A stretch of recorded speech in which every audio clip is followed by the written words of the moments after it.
Hello and welcome to today's edition of the Locker Room and Voice of the People TV. I am Jerry Alpeoi. I've got a thrilling show for you today as we take a look at matters arising as far as football is concerned. The usual suspects are here with me talking about Ikechukwu makes a return, and of course we'll be having Maiwa joining us virtually. And don't forget, the program is not only about us, it's a conversational program. You can also join in via the studio lines. It's beaming under the screen.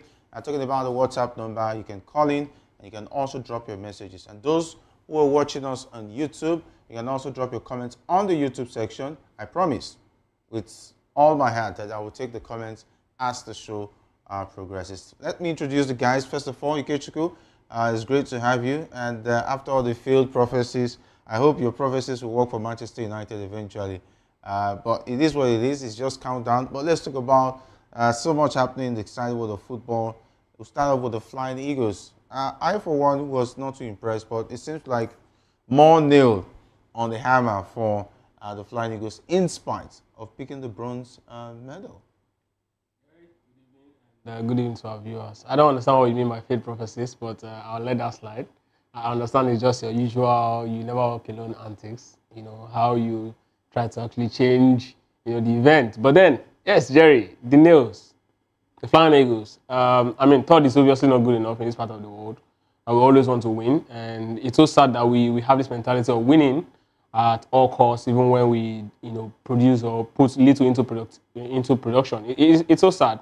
More news will continue to unfold until the deed is completely done. Of course, we heard yesterday when the coach of the side was talking about the guys that they're actually not good enough. The team will be overhauled. Jerry, that's obviously the first man that lands in the moon counts, but even the story of the first man that landed in the moon, there's a lot of twists to it. And they got the World Cup tickets. Anyway, Nah. it is what it is. It's always amazing to be here. Liverpool lost yesterday, but in any case, we are not there yet. For the under 20, I've said it. I'm not one of those that was singing their praises. I've said it consistently.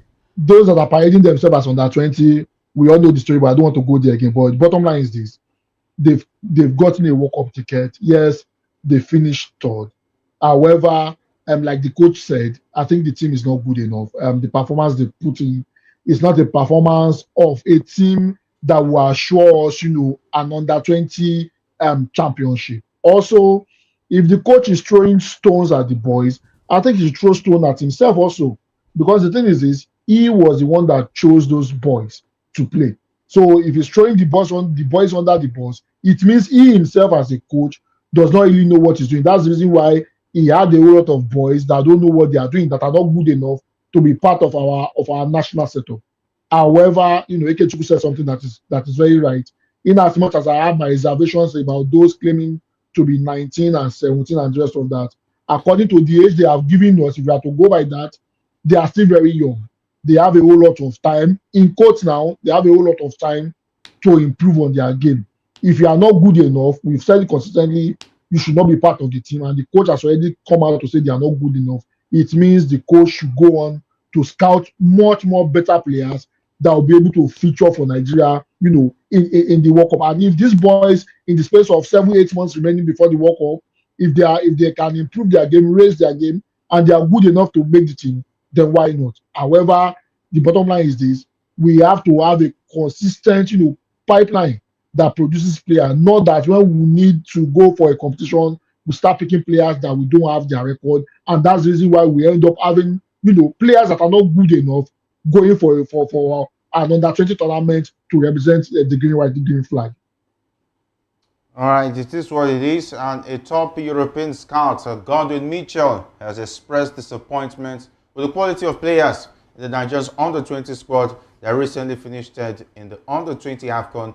And according to Mitchell, only 3 players from the team have what it takes to play for top European clubs, youth teams. And the scouts praised goalkeeper Ebenezer Harcourt, left back Odinaka Okoro, and striker Kwarobo Ariehi as the standout players. And of course, Mitchell described Harcourt, who is just 15, as an exceptional talent, and the best player in the team. He noted that Okoro would thrive in teams that play possession-based football, while Mitchell liked captain Daniel Bameyi. He felt the centre-back was too short for European teams. And the scouts also highlighted areas of improvement for Ariehi, including positioning and body shape in the box. Despite the team's third place finish, Mitchell's comments suggest that most of the players may struggle to make an impact in top European leagues. Okay, that means the coach will have a lot to do for himself when he goes to Europe, because when you're facing taller strikers, for instance, you won't want to rely on a Bameyi, because if the opponent know you have shorter defenders, they will kill you with dead ball situation. And I think maybe the South Africans studied that about the team, and that is why they were relying on the goalkeeper most of the time to come and save them in dead ball situations, and that's how that goal came in. So I don't know, sentiments apart, that means Zubairu will have to dust his coaching ideas and get somebody who understands what is obtainable at the world stage, because he's more or less of a local champion. No hard feelings. Jerry, you know, football is actually a very dynamic sport. Language. Sometimes you look at, you know, some players and you say they're actually not good enough for a certain role. Then you put them there and you say, wow. I mean, if you look at the best centre back the world has ever seen in the last 20 years, there's no way you miss a certain Fabio Cannavaro. How tall is Cannavaro? Right. If you are good, you are good. It doesn't matter how tall or how short you are. Bameyi, if he step up his game, nobody's going to be looking at his height. It's all about, you know, how he's going to coordinate himself, how he's going to coordinate his back line. I mean, at some point, people felt that, you know, if you're not too tall, you will not be able to play in defensive midfield role, until Pep Guardiola came and changed it. We saw what he did with Philipp Lahm when he went to Bayern Munich, when he drafted him into the middle of the park. Sometimes back in the days, people also believe that you have to be very heavy to actually play defensive midfield role. But also what he did with Sergio Busquets. So these things are actually not, you know, it's not black and white. If you're actually good, you can actually fit into the role. I remember when Fabregas actually, you know, joined Arsenal. He joined Arsenal as a defensive midfielder. A lot of people were expecting him to actually replace Fabio Vieira, right? But when he came in, his first game, he was actually not really good enough because he's quite very small. I mean, at 16, you don't expect him to actually, you know, square up against, you know, the likes of Stoke City and other, you know, muscular side. But then he gave a good account of himself once he was stepped up. Now, the thing is this, right? Looking at the team and looking at what the agent Mitchell Godwin said, it showed one thing, that this team's got quality. I'll tell you for free, right? If you look at teams that have won championship, age-grade championship over the years, if you look at their progression, you will know that it is very difficult to get at least 3 good players that step into the national team. If you look at Nigeria 99, Xavi and Gabri, who later played for Atletico Madrid, were the key standout players for Spain. These guys, I mean, the rest of them were virtually, you know, forgotten. Under 17, a World Cup in Finland, the likes of Fabregas and David Silva went to that World Cup, they won it. These are the 2 players that, you know, became star in that Spanish national team setup. We can look at England as well. Look at the people who won the Ademola Lookman and the Solanke and Foden. How many other players can we remember in that particular age grade under 17 and 20 that won the World Cup? We can come back to the 2005 side, Mikel Obi and Tai Taiwo. Here we are now listening to a man who's talking about, you know, over 3 players in this particular team. It tells you that there's quality in the team. You don't get this sort of numbers every single time at the age grade level. Trust me, you don't get it. Now the big question is, will they now improve?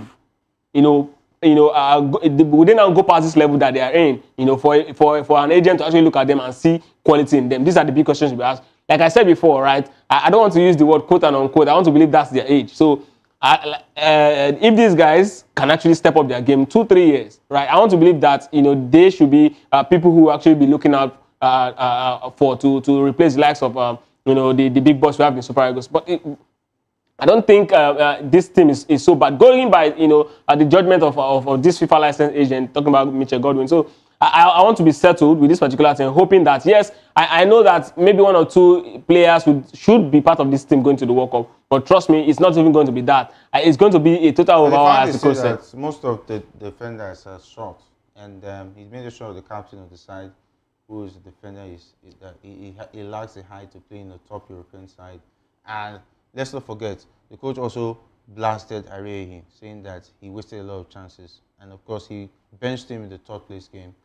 He did not start, meaning that he's already looking at other options, and we might not be seeing him add on the 20 World Cup. I don't know what the case is. But Maiwa, taking a look at only 3 players making the cut for talking about the scout. What does this say about the quality of the side? Well, before we go there, Harcourt, 15-year-old.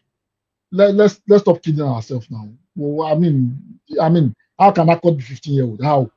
How does the structure of that guy look like a 15-year-old? No, seriously, no, no, seriously. We should not. I mean, this kind of things is pretty annoying. How can Harcourt be 15-year-old? How does that structure look like the structure of a 15-year-old? Let's not be deceiving ourselves. I mean, yes, he did well in that particular team. He's a stand-up person. Why can he be 15-year-old? And this is the reason why under 5 years they go extinct. How can somebody present that guy as a 15-year-old? We should not be kidding ourselves in this country. This does not make any sense. I mean, even the agent is alluding to it. It's a 15-year-old. How? I mean, well, in any case, so let me. I mean, it's pretty annoying to me because I mean, I have nieces, I have nephews that are 15-year-old, and I know how they look. How can you say they are 15-year-old? I mean, it doesn't make any sense. Let's not lie to Your ourselves. nieces and nephews are Jebo. That goalkeeper is not 15-year-old. Let's not lie to ourselves, and that's just the honest truth. However, the thing is this: we have 22 players, and yes, Ikechukwu made a valid point. Not everybody that plays very well in the under 20 that goes on to become very huge. Even the the Argentine side that won the under 20 tournament, Di Maria, Aguero, and Messi are the only standouts, that made it to that top level. However, that should not be a standard.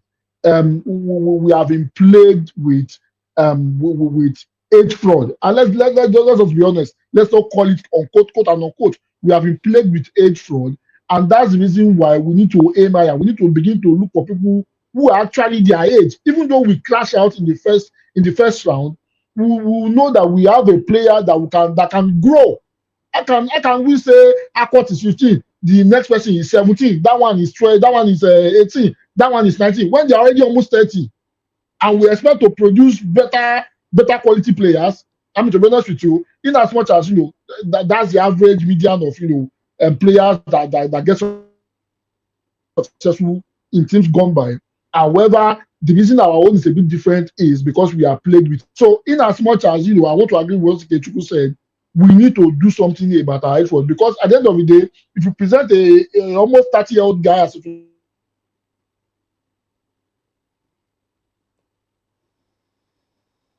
All right, Mario, okay, we can no longer hear you. Okay, we're just talking about the Flying Eagles, and he mention of the fact that I think he just doesn't want to agree with the fact that the goalkeeper is 15. But take a look at Bami, the captain. He's the only one who made the team of the tournament.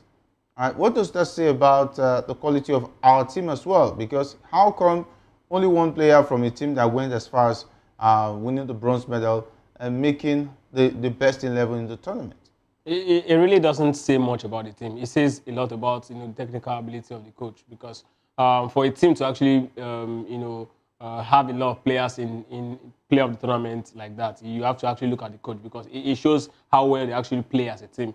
Now, one of the criteria for looking at players based on who is going to make team of the tournament or team of the week or whatever, it's how they actually play and how do they actually help their team, in total. So what we actually saw with this particular thing, it just simply telling us that, of course, yes, this player has got quality. That's why he's been able to be part of it. But on a general scale, playing as a team, the Nigerian national side really didn't actually really express themselves. So it really showed that, what actually propelled the team to this level is actually the talents that they've got inside of them, not really as a unit. Now, we saw how the South Africans were very, very coordinated in that particular game. I mean, if the South Africa have, the quality that we have in that particular game, they would have scored more than one goal. Of course, the error we saw, the goal actually came as a result of an error. Of course, not because they actually, were better side. But then, anytime they're actually moving up forward, you know that these guys have a clear-cut plan when they were moving. And every single time, they just need 2-3 passes. They're very well inside our final third and just struggle to break the final third. So all of these things,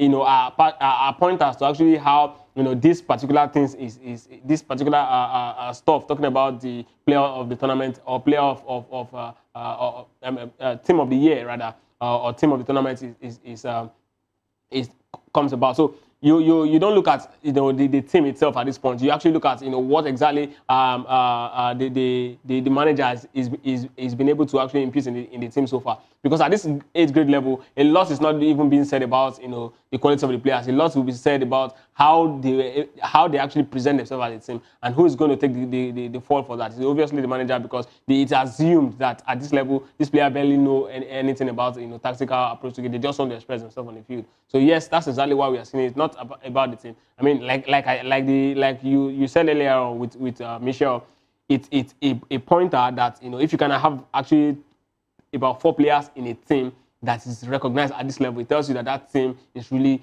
huge. Has a huge abundance in talent, and that's for me. It's actually a win. All right, it's actually a win. Just having one player in on the 20 side making the team of the tournament. Talking about Aubameyang, the goalkeeper, and of course the South Africans at least had 4 players.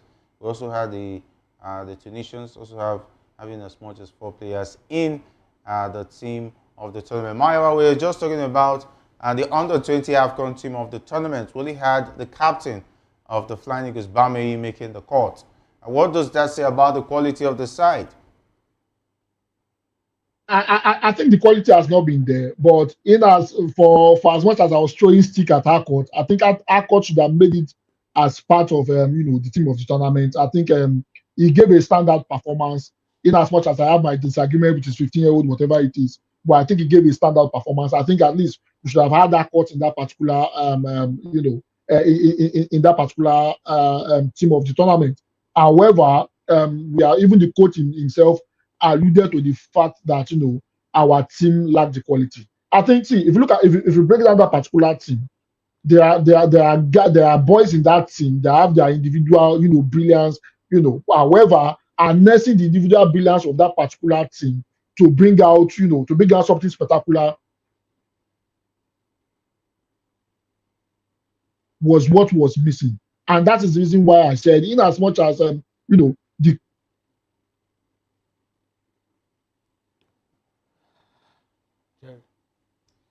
All right, we're still struggling to get Myra there. Don't forget, the program is conversational. You can also drop your comment via the YouTube platform, and those watching us on LCL TV, you can call in via the WhatsApp number beaming under your screen. You can also drop your comment via WhatsApp as well. And we're just talking about the Flying Eagles of Nigeria, who just recently won bronze at the under-20 AFCON in Egypt. All right, let's talk about the former Super Eagles winger now, talking about Ejike Ezuehin. Has expressed concerns about Nigeria's chances of qualifying for the 2026 FIFA World Cup, citing South Africa's growing dominance and the structured football development as a major threat. Ezuehin praised South Africa's strides in youth football development, noting that their grassroots football is top-notch and has enabled them to overtake Nigeria. He urged the Nigerian Football Federation to be accountable and commit to serious reform. Ezuehin used an agricultural metaphor to drive home his point, saying you can farm on dry land, and emphasizing the need for hard work and investment in Nigerian football. He acknowledged Nigeria's pedigree, but stressed that historical success alone won't guarantee qualification. And with just 4 matches left in the qualification series, including a crucial tie against South Africa, the Super Eagles must secure maximum points to have any realistic chance of reaching the World Cup. I think the South Africans have done the greatest job they could do for themselves, making sure the league is up to par and investing in the grassroots football. And that is why you see South Africa now is now a big fish when it comes to African football. And in no distant future, they'll start picking African Player of the Year and start picking even the Nations Cup in no distant future, with the way they are going, the progress they've made with their league, their age-grade teams, and bet you they look very primed to even qualify for the World Cup. So they're already doing a lot of things to make sure they are out there. True. You see, like he rightly said, you cannot farm on a dry land. This guy is actually, a very good footballer. He played for Nigeria. of course, former Rangers and former Sundowns players. So he actually played in South African League at some point. Of course, you remember he's part of the Nigerian side that Stephen Keshi, the late Stephen Keshi, took to Chan, tournament with that actually won the bronze in that particular tournament.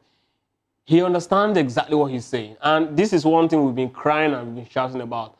If a proper football administrator should run our football. If proper, a man that understands what it means to actually run football. A man that really understands, that football is business, that's willing to, put everything in to actually get the very best out of football. Now, a couple of years back, South Africa, were way behind Super Eagles, way behind Nigeria in terms of football. But today, they are very well closing in. The female category, the male category, now they've won the under-20 AFCON that they've not won before. It tells you that these guys are actually on the rise. They're actually bringing, everything they've been able to put in place is beginning to pay off. And of course, like you rightly said, in a couple of years' time, who knows? They might even be one of the first teams to actually even get African side to get to the World Cup finals with the way they're actually moving at this point. And yes, in no distant time, we begin to see, their players win African football. The only problem or limitation I would say they have as a country is that they really do not have that individual talent. And when it comes to these sort of awards, these are the things that actually separate, players coming from, top teams and players, that are in a very good team, right? So this might actually be the only problem they will have in terms of those individual accolades. But collective accolade, trust me, time will come where these guys will obviously be of course, it will not be easy for them because North Africans will always be on their game. They'll always keep investing and developing their own sport. Now, the big question is, what are the African giants, the West African giants doing? What is Nigeria doing? What is Ghana doing? I mean, a couple of years ago, when we talk about football, club size in Africa, you talk about Enyimba, talk about Sunshine, talk about Shooting Stars, talk about Ashanti Koto, talk about, even the ASEC Mimosa of Cote d'Ivoire. What are these guys doing today? Nothing. But look at what South Africa is doing. Mamelodi Sundowns, Kaizer Chiefs, Orlando Pirates. These guys are at a different level at this point. And, they've been doing so well in CAF competitions. And, this is the result. Because when you have a very good team, when you have a good club side across your country, there's definitely no reason why you will not have a proper academy that, groom players for you. And that's exactly what we saw in this particular AFCON. A couple of years down the line, you see under 17, they'll still go there and then start, dismantling teams. Why we'll keep on, bringing players who people will be questioning their age. Who these guys will be presenting verifiable players, and you look at them and say, okay, fine. And what that simply means again is that in the next couple of years, after the under 20, 10 years down the line, these guys who actually played that tournament will still very much be around. But the players who actually took this particular tournament, many of them will not be around. Many of them would have fizzled out. It's a very big problem because even if they cannot actually make the team, they will definitely be in their league to still give quality to the league. And what it also means is that top players across Europe, some of their players across Europe who actually went there and unable to actually cut it, they will definitely come back to give, back to the league, the quality that they have.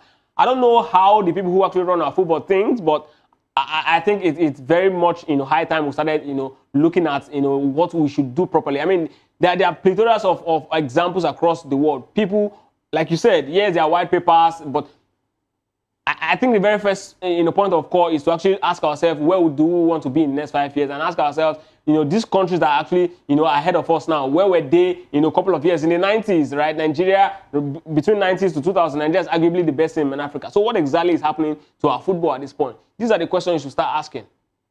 All right, Maiwa, questions we need to ask. And of course, Uzwe made mention of the fact that South Africa is doing the right things. You can't farm on the dry land. And then at a point in time, we used to have a good structure from under 17, under 20. And of course, even at a point, we had a valuable under 23 side.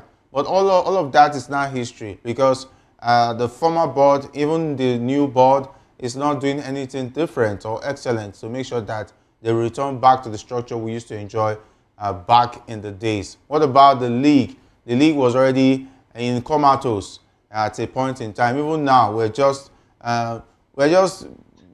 busybodies. Some private teams are trying to do something different, but it's still not enough. Imagine we at least adopt the South African style because we cannot even say adopt what is happening in Europe because that is like asking for too much. South Africa hosted the World Cup in 2010. After the 2010 World Cup, they saw how big football is and they took advantage of it. Billionaires like the current CAF president decided to invest in it. Talking about Patrice Motsepe, he's the richest man in South Africa. And he's now the CAF president. He invested in a club side, Mamelodi Sundowns, who has been conquering Africa. Can we have a billionaire there? Because the last time we had our billionaire here, he was interested in buying Arsenal. Okay, what has he done to invest in the football, like what Patrice Motsepe is doing? Why is he not contesting for the CAF president? He doesn't even need to do that. You can rally around the billionaires, buy club sites, and of course, from there we can at least start something, invest in the youth teams, and see our teams flourish. We will not need to beg players to come and play for Nigeria. Well, the thing is, it's very simple. You mentioned the under 23. The last time we had anything that looks like an under 23 was 29 years ago. That was 1996. The dream team that won the Atlanta 96. That was the last time we had any semblance of, an under 23 team. And most of the guys that played that under 23, we could trace back their record to the Japan 93 squad. Kanu Nwankwo and just of them, Kaibe Ojukwu and just of them that made part of the team. Some of them were part of that 1993 squad. Emmanuel Bayaro, they were part of the 1993 squad that won the Japan 93 under 17. What about CRCR's team? At least we should also give CRCR's team the record. No, talking about the team that lost to Argentina. 2008. No, not 2008. At least they still try. We can still trace. You can still trace, yes. No, 2005, yes. 2008, under 23. No, I think at the Olympics 2008, when Mikel captained the team. Yeah. No, Mikel was not part of it. Mikel didn't 2008. No, Mikel was in that team. Mikel was not. Taiwan and the rest of them. No, Mikel, he was not. He didn't go. The midfield was Olajire and Sani Keita. Was it 2008 when we lost to Argentina in the final? 2008. Mikel was not part of that team. Mikel was not part of the qualifiers. You remember the nation was begging Cesar to take Mikel to the tournament because he's actually our biggest player. And Cesar said if he takes Mikel to that tournament, he's going to obstruct the team. Many of these players sweat and they bled for this ticket. He's not going to take anybody out for Mikel. Okay, all right, Mario, go ahead. True. So I mean, look at what has happened. And majority of those particular teams, even the CSR team that we are talking about, was because CSR was a no-nonsense man. They allowed him to do things in his own way. The bottom line is this: we need to begin to put, round peg in round holes, and that's how we'll be able to solve the problem. Who are the sports ministers we have had in the last year? 20 odd years. There was a particular time a water minister, a water engineer was our sports minister. I mean, these are the things. The current NFF president that we have does not even know how to organize, a simple league. Does not even know how to organize the NFF itself. I mean, and that person is the person in charge of running our football. After the 2010 World Cup, what did South Africa do? They created an environment. The FA, the South African FA, created an environment where enabled development, and that was what enticed the billionaires to invest. At the moment, majority of clubs in Nigeria are state-run, and the reason why they are state-run is because the NFF, those running our football, have refused to make football viable. They see football as another arm of government, because majority of those people there, they are there because one godfather decided to reward them. So until we begin to remove politics from football and allow those who are genuinely interested in running football, run football. I remember a particular time, Sheikh Odegbami was crying, was shouting, wanted to become NFF president. NFF president as at that particular time. What happened to the likes of Sheikh Odegbami? John Fashanu too came back and said he wanted to be part of the NFA. What happened to John Fashanu? He was part of it, and suddenly they found a way to kick him out. So until we find people who are actually interested in running our football will never grow. And if the football does not grow, the grassroots does not grow, and we come back to this. This also affects our national team, and that's the reason why in the last 10 odd years, those making our national team are those who found out that they cannot cut it in the first country that they are claiming. Those are the people that come back to Nigeria and come and represent us, and it shows how poorly we have run football. Until we begin to get it right from the grassroots, this discussion will continue to have it for the next 20 years. And what Uzoyi said is very correct. If you don't prepare very well, I mean, there is no way you are going to succeed. South Africa that have invested over 15 years, they are seeing the result. We decided not to do anything, and we are seeing the same result. I will not be surprised if South Africa qualifies. I don't even think we are going to win the next 4 games, to be honest with you. Because even if we qualify, it will be an injustice to South Africa and the rest of those teams in that particular group that have actually done their homework. Because as for Nigeria, we didn't do our homework, and I don't think we deserve a World Cup ticket. All right, very harsh words, but true, and coming from Maiwa. All right, and we'll wait and see. And we promise that the show is conversational, and we'll be taking your comments. Now, we'll go over to the YouTube platform, and this one is coming from Olugbenga Bamdele. He says that the exchange rate is affecting Nigerian football. In the 90s, when rate was 1 to 10 to 20 to now, which is about 1,600. He said 1.5, but I checked the exchange rate today, and it was about 1,600 to $1. And of course, yes, economy has a way of impacting on how well your sport will also do. Because if you take a look at the South African currency, the South Africans are comfortable at home. They don't feel pressure to go and play abroad. You get? And whatever they earn in their club side, they can actually take care of the needs of their family and live big like every other working class citizen, even better than some working class citizens in South Africa. Imagine a player playing in the NPFL. They are owed 6 months' salary. You know, tell me if that NPFL player sees a club offer in Vietnam League where he's going to be paid even as little as $1,000 a week, even as little as $500 a week. He will pack his bags. I think there was a time I was at the stadium, was it last year? I saw a young man who approached me and showed me an invite to play in the Azerbaijani league. And he said he spoke to his parents, and his parents said that he should try and give it a shot. You know, when I took the invite again, I looked at it.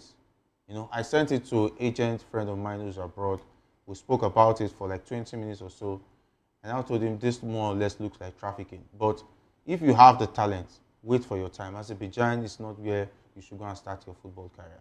You're still very young. He was just 15, and he was 15. 15 years old, no doubt. He was still very, very young player. I say, you're still very young. Why in a hurry?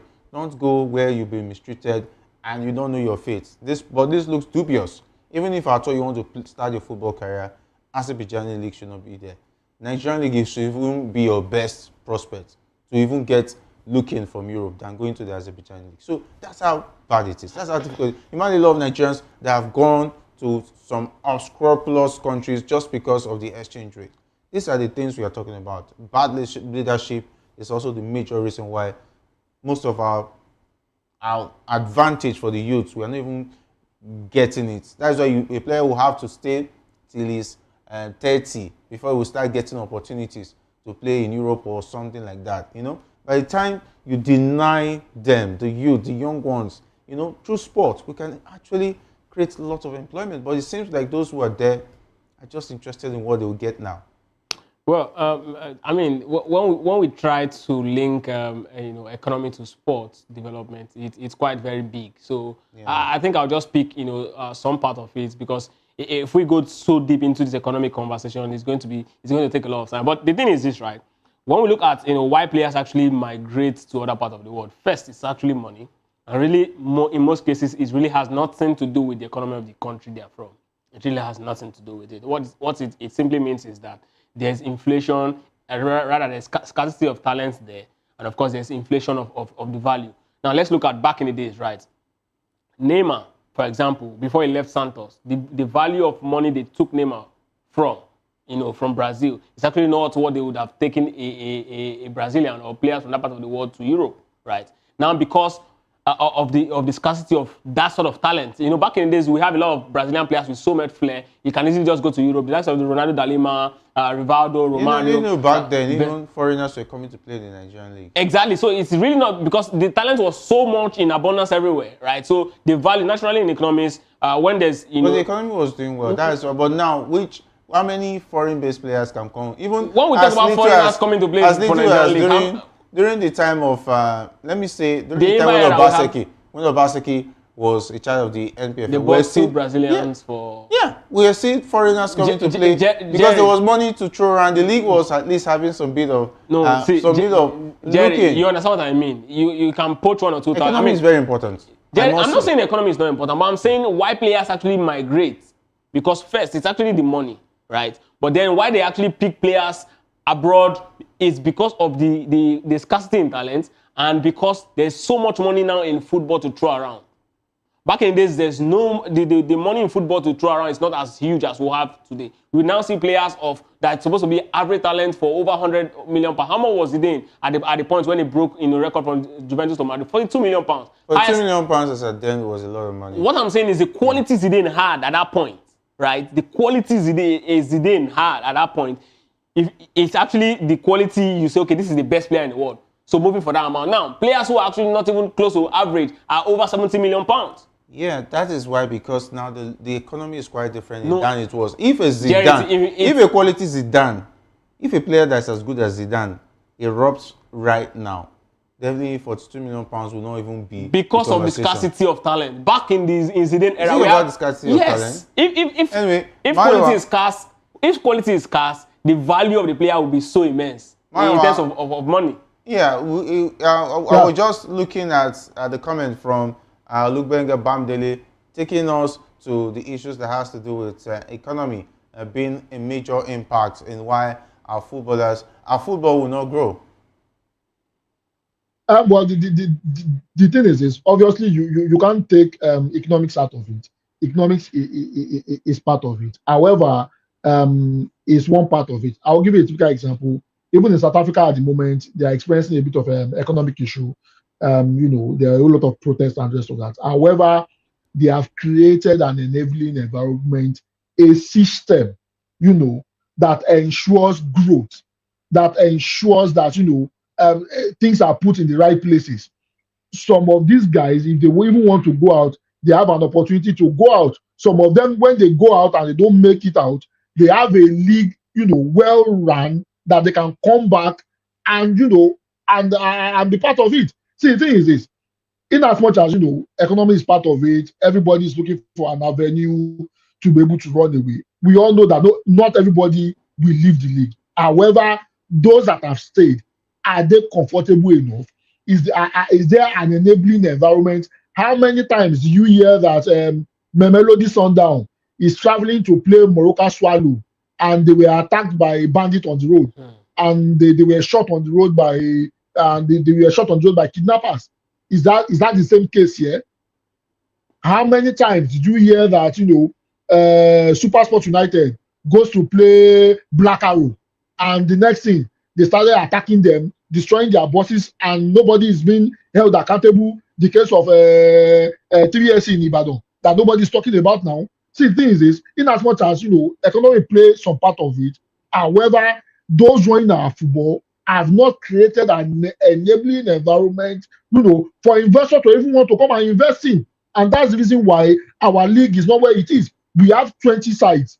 How many of those 20 sides? Remove Real Monster, remove Ikorodu City. Ikorodu City even said on this particular show that when they qualify for continent, they will still go and beg the state government, right? Out of 20 clubs, about 15, 14 of them, they are run by state government. So, I mean, the states running the football, and state entity they are involved in, they turn into politics. And that's the reason why we don't have growth. We need to be technocrats that know how to run football, that will create an enabling environment that will be able to attract investors. Until we get that, we'll continue to have the situation we are in right now. All right, it is what it is. Definitely will be a lot to talk about the progress on how the league and, of course, Nigerian football has made so far so good, and where it looks like it's heading to no very good destination. But let's talk about the senior national team, where the coach of the side, talking about Rachel, is considering adding FC Basel winger Philip Otele to the Super Eagles squad for the upcoming Unity Cup in England. And Chel has been scouted, the 26-year-old, since his move to FC Basel in the January transfer window, where he helped them to the league title with 8 goals and 4 assists in 17 games. He's also in the frame for another title when they buy Benin on the 1st of June in the Swiss Cup final, and a game that will potentially keep him out of the Super Eagles squad for the tournament, which will run from May 28th to 1st of June. Okay, I think for me, I just want the list to be out because I don't know. 27 is around the corner. I've not seen. I don't see that list. Who does that? I don't know how they are planning that game. I hope we will not see a situation where players will just be hurried up and eventually will not have a pattern and the purpose of that friendly will be defeated. Well, Jerry, it's. I mean, with Nigeria, you don't blink, and again, whatever it is you see, you don't get surprised because it is one of those things that in Nigeria is always known for. I will like fire brigade approach, and so maybe we can have a situation of them just sending these players invites, and then when these players actually get there, maybe a day to tournament, they will hear the list already. These guys will be in camp already. I don't know how they want to do it, but yes, like you said, let's just get this done with. Let's see the players that are coming. Every single day we hear stories about this particular tournament. We hear stories about players that is coming in and the ones that are going out. We don't even know the face of the team. We don't even know what the team looks like. But my point here is this. Whatever it is that Eric Shell wants to actually do with this particular team, let him do it.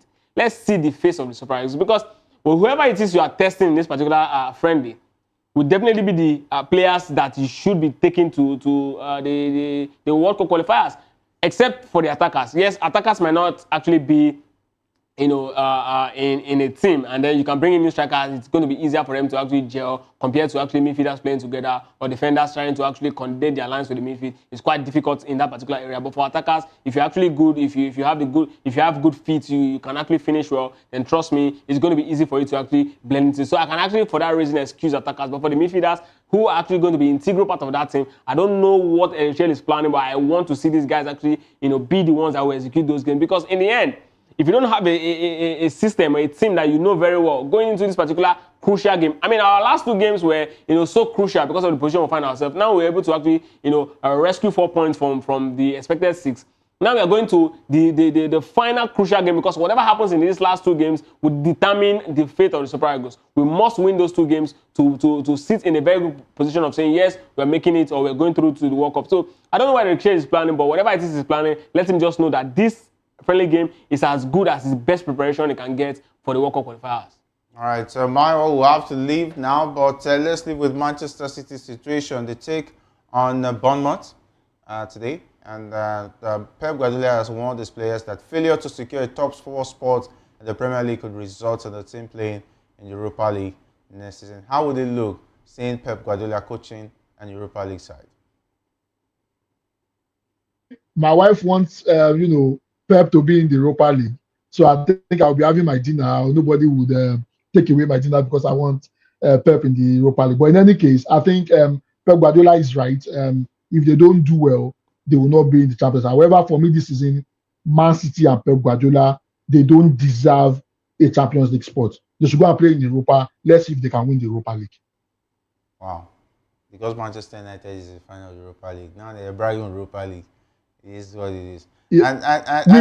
We made it glamorous. We made it glamorous. You made it wolf. We made it poor. Because if for a team on the 17 of the table and 16 being on top of being in the final of the league, it makes a mockery of the quality of. We are better than Liverpool. We are in Europe. You are not. No. That's an insult. That's an insult to a team that won 6 Champions League titles. Please show some respect, please. According to Jose Mourinho. All right, thank you very much. My off will be the part of the show. Big thanks to Ikechukwu for being the part of the show. I know you have your reservations, but it is what it is. Anyway, we'll get to meet once again, and that will be tomorrow on Locker Room. Of course, big thanks to the guys behind the scene talking about the likes of Shegun, not even out Ikechukwu, Jeremiah, and of course Sam. Up next is Political Lens with Chukwuma Okoro. My name is Jerry Apelioi, saying stay safe, and if not 20 at all, do it the sports way.